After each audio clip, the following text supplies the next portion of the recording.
We are all over Apple. This tech company really had a blowout third quarter number.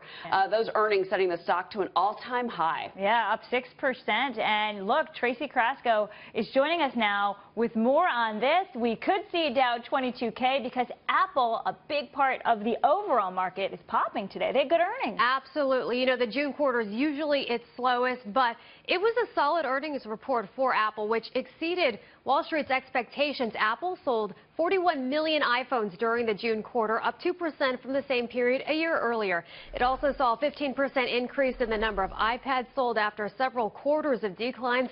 Mac sales were also up. All of that helped Apple hit $45 billion in sales for the quarter, up 7% from a year earlier. Profits also grew by 17%. Now, Apple's cash pile grew to $261.5 billion, up from $231.5 billion. Now, the majority of that money is overseas, but that could all change if the Trump administration passes tax reform.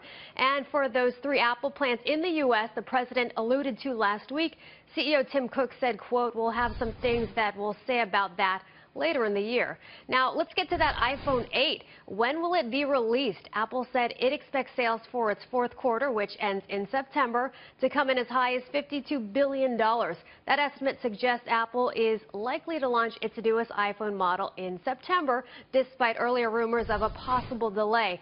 Apple stock popped 6% in after-hours trading following the earnings, and that could push the Dow past 22,000 today, as you guys said. You know, take a look at that. Yeah. Amazing. Apple can't disappoint on this phone, though. There is such anticipation that it is going to change our life. Everyone has that been it needs waiting. to have the bells and whistles. It really does. Everyone's been waiting. People willing to pay, you know, more than $1,000 for this phone. A lot of people ready to upgrade their iPhone 6, which was their biggest sale, you know, for the iPhone so far. I still can't get over, though, the iPad and the Mac. But Mark Vittner, we had on earlier in the show.